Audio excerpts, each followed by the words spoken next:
आज हम लोग एक्सरसाइज 6.2 को हल करना सीखेंगे। लेकिन इस वीडियो में हम लोग प्रश्न को हल नहीं करेंगे। प्रश्न को हल करने के लिए जो कॉन्सेप्ट हैं उनके बारे में जानेंगे। तो पहले जैसा हम लोग पढ़ चुके हैं कि एक तल में यदि दो रेखाएं हो तो क्या होती है, या तो वे समांतर होती है या प्रतिच्छेदी होती है। यदि वे प्रतिच्छेद करते हैं तो शीर्षाभिमुख कोण बनते हैं, और शीर्षाभिमुख कोण क्या होते हैं, आपस में बराबर होते हैं। आज हम लोग नए स्थिति को देखेंगे कि तल में दो नहीं बल्कि तीन रेखाएं हों तब क्या क्या हो सकते हैं। सोचो, दो रेखा थी तो वे एक दूसरे को या तो काट सकती थी या नहीं काट सकती थी। अब तीन रेखा हैं तो क्या पोजीशन हो सकते हैं। देखो, एक तल में तीन रेखाएं, ठीक है। तो एक देखो, ये केस, एक केस ये है कि ये कोई दो रेखा है, ये दोनों भी प्रतिच्छेद हो सकते हैं। और तीसरा, इसको दोनों को काट दे, ठीक है। और केस 2,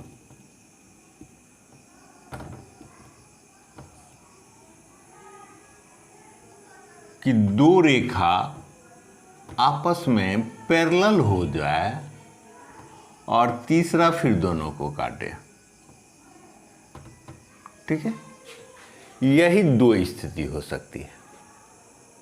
तुम कोई भी तीन लकीर खींचो, वो यही दोनों में से किसी स्थिति में आएंगे। क्योंकि पहला दो लाइन लो तो पहला दो लाइन या तो प्रतिच्छेदी होंगे या समांतर। ये अभी प्रतिच्छेदी नहीं दिख रहे हैं तो क्या हो सकते हैं, इसको बढ़ाने के बाद प्रतिच्छेद करेंगे। ये समांतर नहीं है और इसमें समांतर है, तो दो रेखा के बीच यही स्थिति होगी।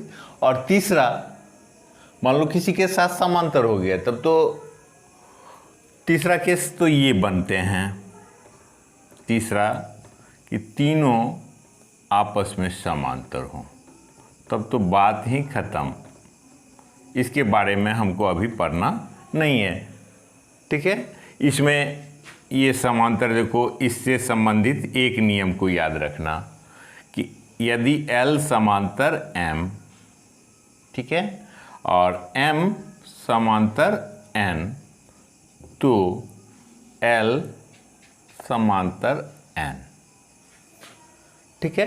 तो ये तो हम लोग का पढ़ने का नहीं है। हम लोग ये दो स्थिति में कि दो रेखा को तीसरी रेखा ऐसी है कि वह दोनों रेखा को काटती है। हम लोग मूल बिंदु पर आवे कि दो रेखाओं को तीसरी रेखा काटती है, दोनों रेखा को काटती है, तीसरी रेखा दोनों रेखा को काटती है। तो ये समझो, ये M है और ये N है। M और N को तीसरी रेखा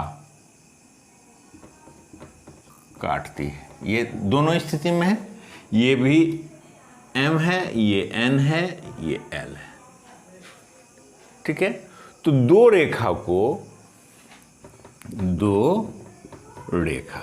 MN को तीसरी रेखा काट रही है। तो इस स्थिति में L को तीसरी रेखा का नाम दे दो L। तो L को हम कहते हैं तिर्यक रेखा, इसका विशेष नाम हो गया। यानी दो रेखाओं को यदि दो अलग अलग बिंदु, इसको मान लो कि ए पर काट रही है और इसको बी पर काट रही है। दो रेखाओं को अलग अलग बिंदु पर काट रही हो कोई तीसरी रेखा, तो उस रेखा को हम त्रियक रेखा बोलते हैं। ठीक है, दोनों ही स्थिति में है। यहाँ भी मान लो ये ए और बी, दोनों चित्र में क्या अंतर है कि इसमें एम समांतर नहीं है एन के और इसमें एम समांतर है एन के। बात इतना ही है, लेकिन तीसरी रेखा की स्थिति तो बदलती नहीं है। ये तीसरी रेखा एल यहाँ भी ट्रांसवर्सल कहलाएंगे यानी त्रियक रेखा कहलाएंगे और यहाँ भी त्रियक रेखा ही कहलाएंगे।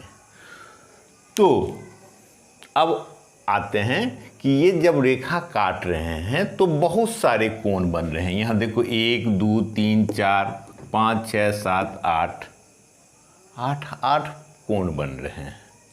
तो इन कोणों को हम समझेंगे कि ये कोण क्या हैं, इनसे संबंधित पद क्या हैं, मतलब कोणों का कुछ नाम रखेंगे, उसके आपसी संबंध को भी समझेंगे। तो सुविधा के लिए अब हम इसको देखो, रेखा को तो हमेशा दोनों ओर तीर लगाना चाहिए।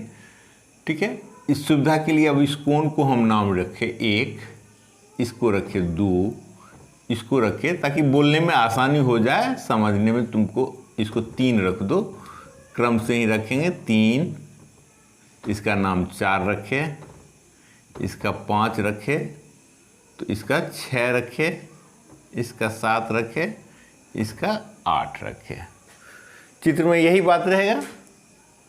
ठीक है, 1 2 3। अभी दोनों चित्र के लिए हम एक ही चीज पढ़ रहे हैं, चित्र कोई भी हो अंतर नहीं होगा, कोई भी आरेख हो, और इसका नाम 8।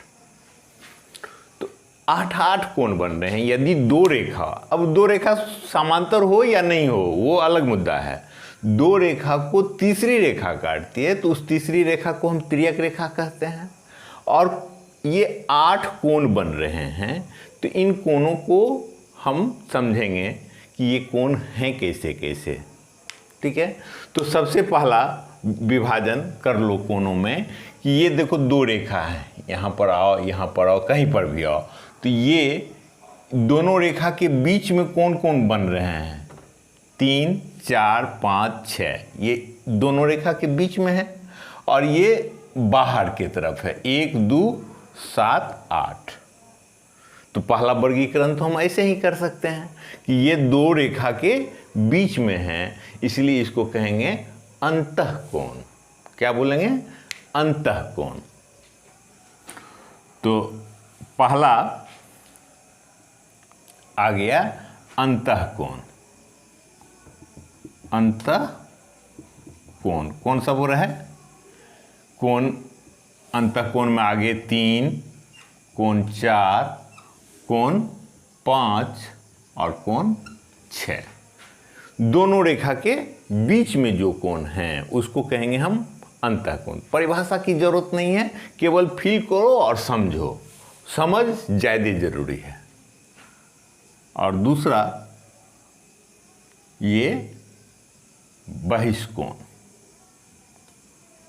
बाहर में है इसलिए इसका नाम रख देते हैं बहिष्कोण, है ना, नाम बाहर में है, ये कोण बाहर है दोनों रेखा के, इसलिए इसका नाम बहिष मतलब बाहर, दोनों रेखा के बीच में नहीं है, बाहर हैं, इसलिए इसका नाम बहिष्कोण रखे। और इसमें कौन कौन आएंगे? 1 2 आ जाएंगे, फिर 7 और 8 आएंगे, कोण 7 और 8। तो ये विभाजन तो हम लोग समझ लिए कि दो रेखा के बीच में, चाहे ये फिगर लो या ये फिगर लो, बात एक ही रहेगा कि दो रेखा के बीच में जो कोण बने उसको हम अंतःकोण कहेंगे। अंतः मतलब भीतर, दोनों रेखाओं के भीतर में जो कोण बन रहे हैं तो उसको कहते हैं अंतःकोण।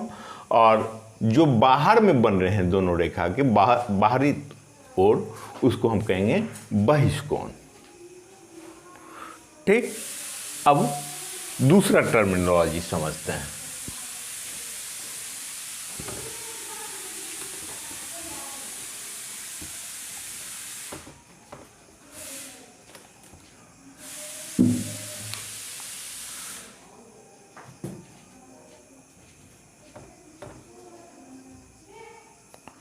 अब देखो कोण 1 और कोण 5 है ना, ऐसा है कि ये एक ही, इसको कहेंगे जैसे अगर ये लाइन को खींच करके यहाँ ले आए तो 1 और 5 तो एक ही जगह पर आ जाते, तो 1 और 5 के संबंध को, 2 और 6 के संबंध को, 3 और 7 के संबंध को, 4 और 8 के संबंध को हम कहेंगे ये संगत कोण, संगत कोण युग्म। अब जोड़ा लग रहे हैं, है ना, पहले तो 4-4 गो आ गए थे, अब देखो जोड़ा आ रहे हैं। 1 का जोड़ा 5 है ना, जैसे m को यहाँ पर ले आए तो 1 5 के जगह पर आएगा, 2 के जैसा यहाँ पर 6 दिखाई पड़ता है, 3 के जैसा 7 दिखाई पड़ रहा है, 4 के जैसा 8 दिखाई पड़ रहे हैं, तो इसको संगत कोण युग्म जोड़ा लगाते हैं। 2-2 का जोड़ा है, 1 के लिए 5 है। हाँ, तो पहला जोड़ा हो गया इसमें 1 कोण 1 और कोण 5। दूसरा जोड़ा हो गया 2 और 6, कोण 2 और कोण 6। तीसरा जोड़ा सोचो, तीसरा जोड़ा हो जाएंगे 3 के लिए कौन आएंगे, 7 आएंगे, कोण 3 और कोण 7। और चौथा जोड़ा होंगे 4 के लिए 8, 4 और 8। इनको हम क्या नाम दे रहे हैं, संगत कोण युग्म। तो कितने संगत कोण युग्म बने, 4 बने। 4 जोड़े बनते हैं, 1 के साथ 5 का जोड़ा लगता है, 2 के साथ 6 का लगता है, 3 के साथ 7 का लगता है और 4 के साथ 8 का लगता है। अब एक नया चीज और फिर सीखें।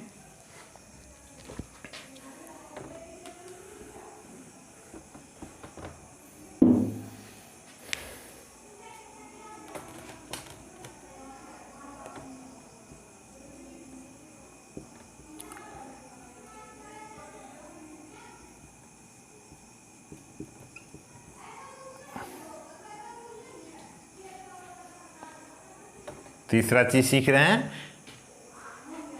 अब तीसरा चीज सीखें, एकांतर अंतःकोण।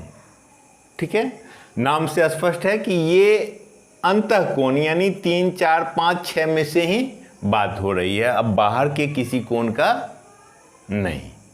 ठीक है, संगत कोण में क्या देखिए, एक बाहर एक अंदर, एक बाहर एक अंदर, एक अंदर एक बाहर, एक अंदर एक बाहर।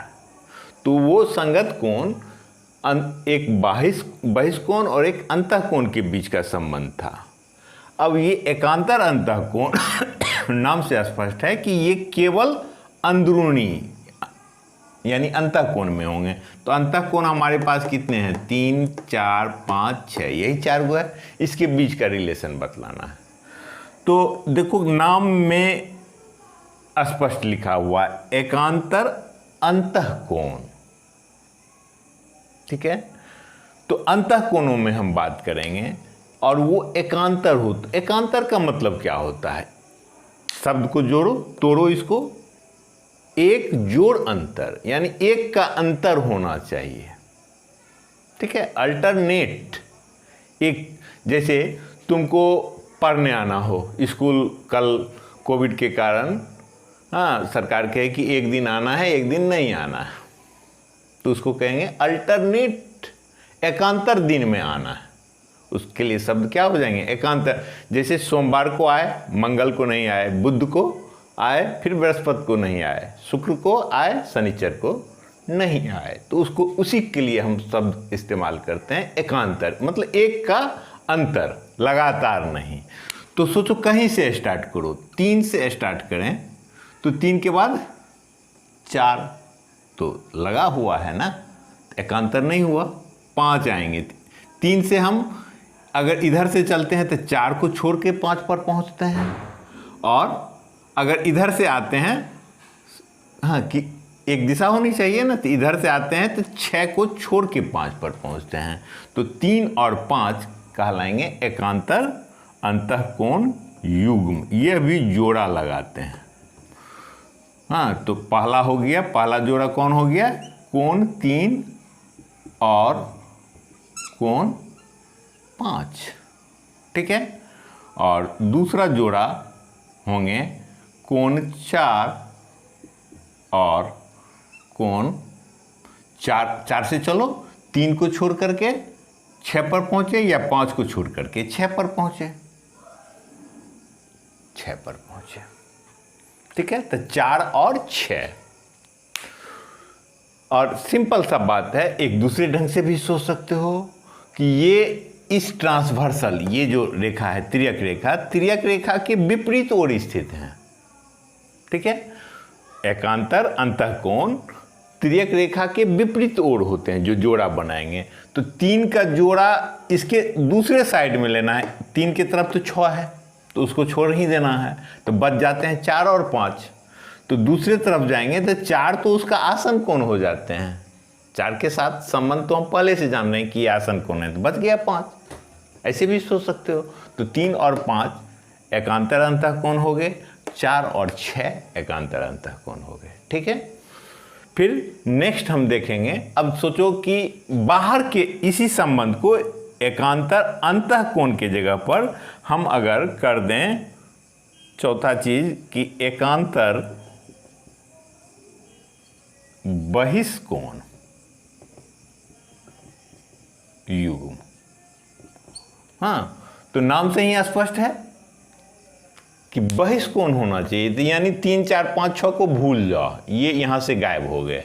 तो 2 का एकांतर कौन होगा, 1 को छोड़ेंगे 8 पर पहुंचेंगे, तो 2 का एकांतर 8 होंगे।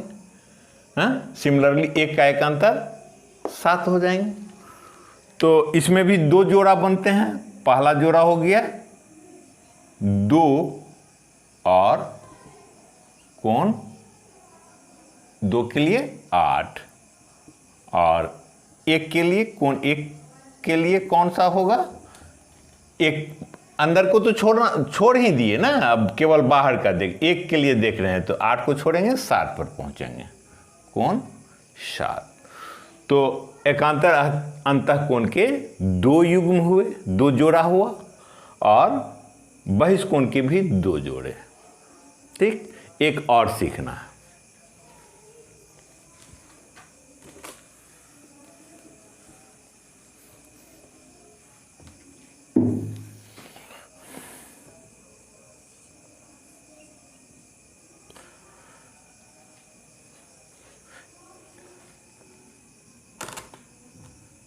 ये 5वां, तिर्यक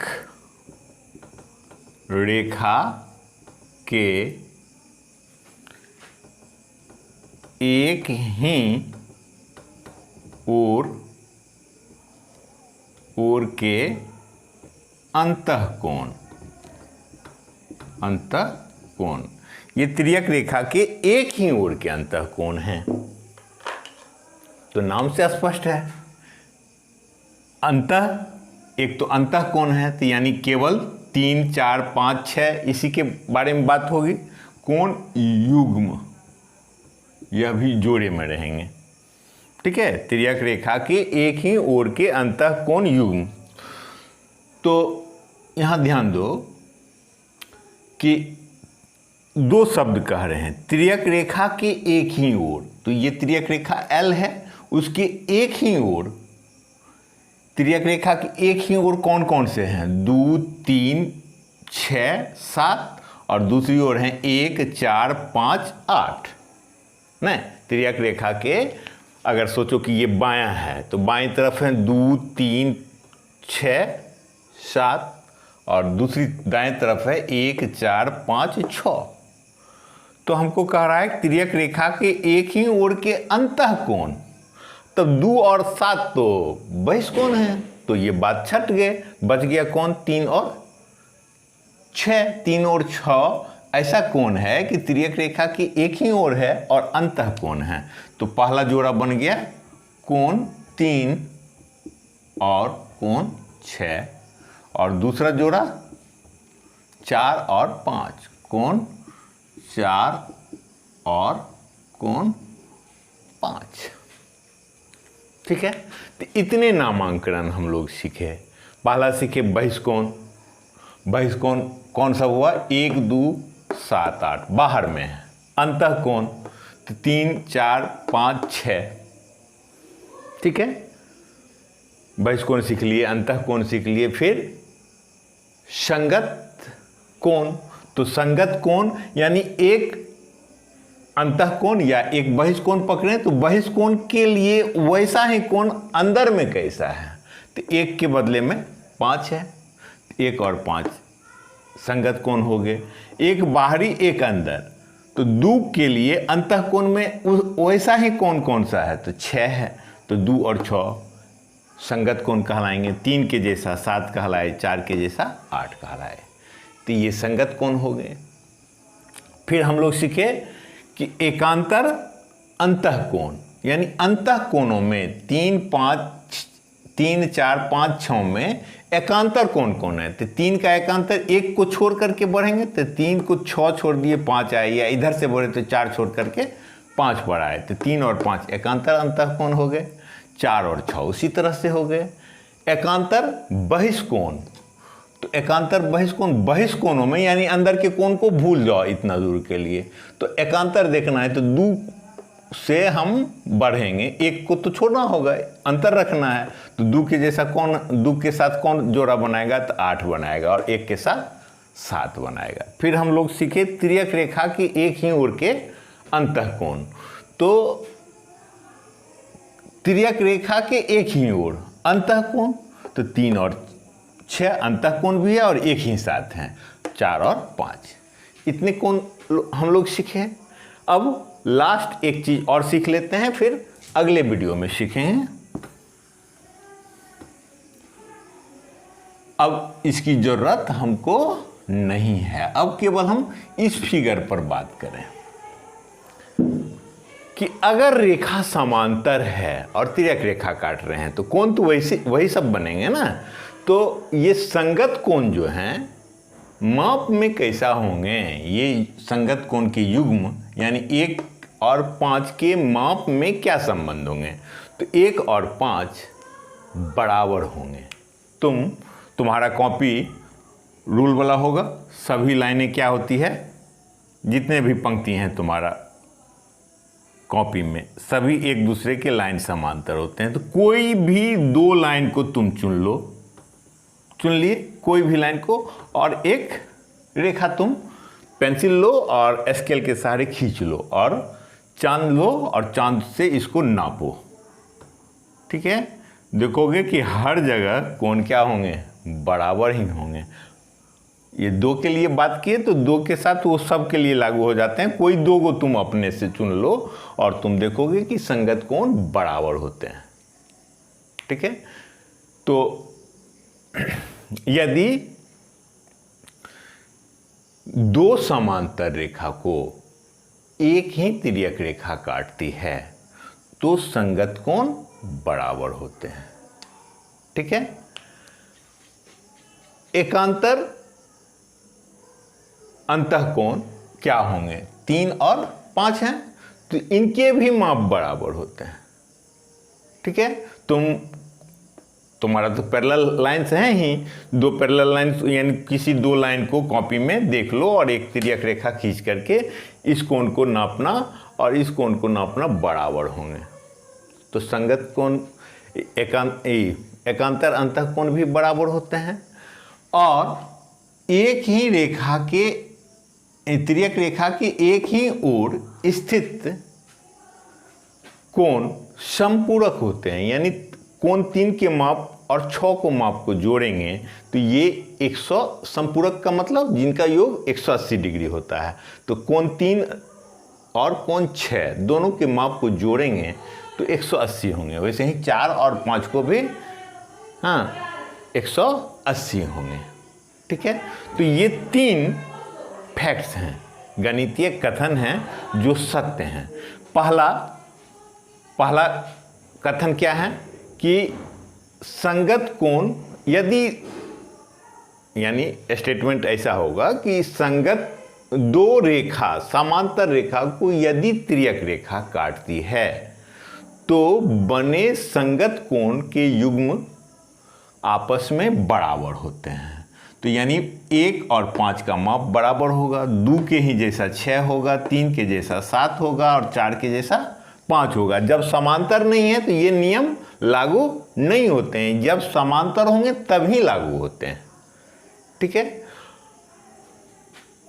तो 3 स्टेटमेंट हम लोग देखें कि पहला स्टेटमेंट क्या था, इसको लिख लें हम लोग, फिर डिस्कस करेंगे। यदि चलो अभी हम गणितीय भाषा में करते हैं, शब्दों को बाद में देखेंगे। यदि m समांतर n को तिर्यक रेखा L काटती है, तो इस चित्र की सहायता से हम लोग समझते हैं। तो पहला बात क्या होगा कि संगत कोण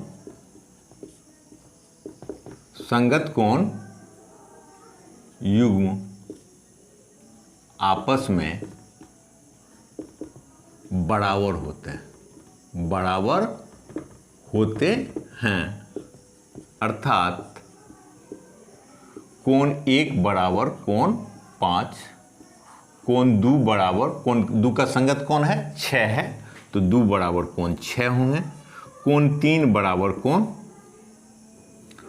कोण 3 के बराबर कोण 7 होंगे और कोण 4 के बराबर कोण 8 होंगे। ठीक है, और दूसरा स्टेटमेंट हुआ कि एकांतर अंतः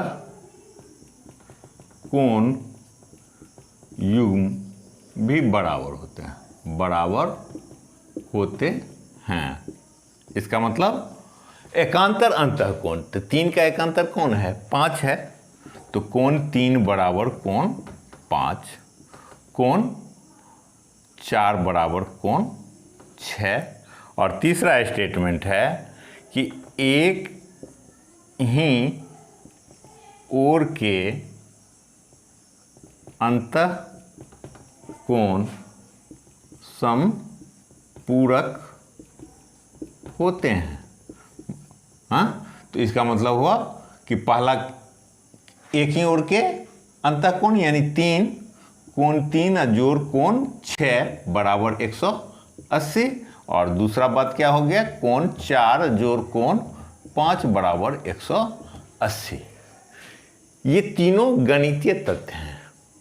ठीक है, जिसमें पहला जो है इसको हम सिद्ध नहीं कर सकते हैं, लेकिन इसको हमारा दिमाग जो है बिना किसी तर्क का भी स्वीकार कर लेता है। तुम कॉपी पर लो और बार बार खींचो, तुम देखोगे कि 1 और 5 बराबर ही होते हैं। ठीक है, तो जैसा हम लोग जानते हैं कि ऐसे गणितीय कथन जो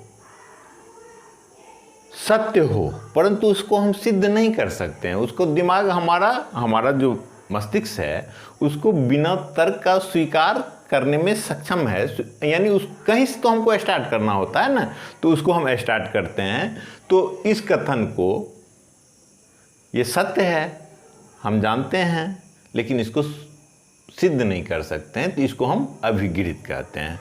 और इस अभिगृहित का नाम है संगत कोण युग्म अभिगृहित या संगत कोण अभिगृहित, केवल बोलो तो संगत कोण अभिगृहित क्या कहता है कि यदि दो समांतर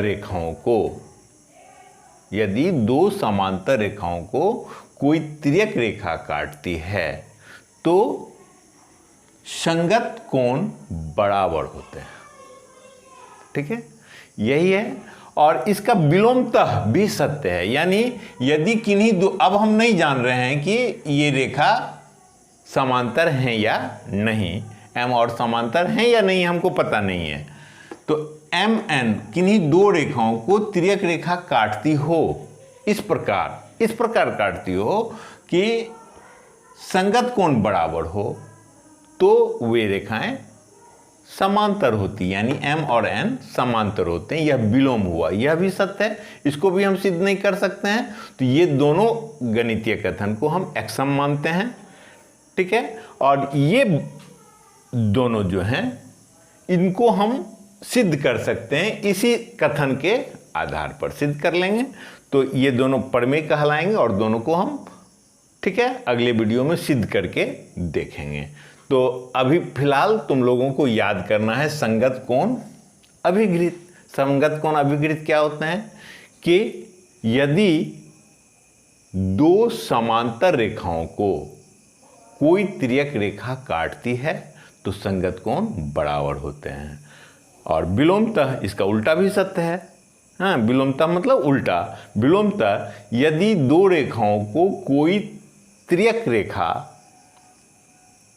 काटती हो, इस प्रकार काटती हो कि संगत कोण बराबर हो, तो दोनों रेखाएं आपस में समांतर होती है। यही संगत कोण अभिघृत है। इसी के आधार पर फिर हम आगे बढ़ेंगे, इन दोनों कथनों को सिद्ध करेंगे, लेकिन अगले वीडियो में।